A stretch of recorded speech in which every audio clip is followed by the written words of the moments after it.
Chat. Well, you have cover. Basic cornering theory. Person A is standing close to a corner. Person B is standing away from a corner. Both people have an advantage, but they are different advantages. What are they?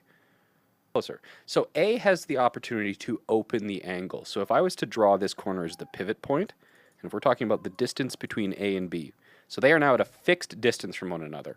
If A moves in this direction at 5 meters per second or something like that, B would have to move inwards, it's for example like 10 meters per second, to remain behind cover from the perspective of A.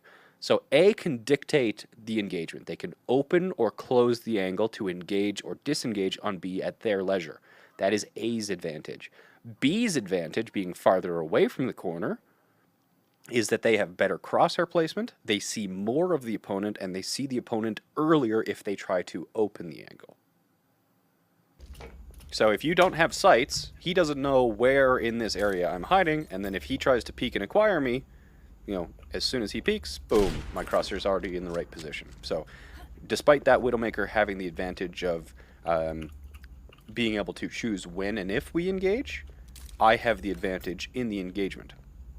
Like even high ground, the reason why high ground is such an advantage is you can basically think of it as a vertical corner, right? So if we think of this as a corner, who has the advantage, or who controls the engagement? The person closer to the corner on the high ground can disengage or close the angle by backing away from the high ground. However, you can also force the engagement by opening the angle or standing closer to the edge. So you can think of high grounds as kind of just corners turned 90 degrees and elevated. The same principles apply. Or if you're a main tank player. Like main tanks, if you don't play around corners, like if we think about King's Row, defensible positions on King's Row are all about corners. On first point, one of the reasons why you don't want to be able to like hold at this choke here is because you have to retreat all the way back onto the point.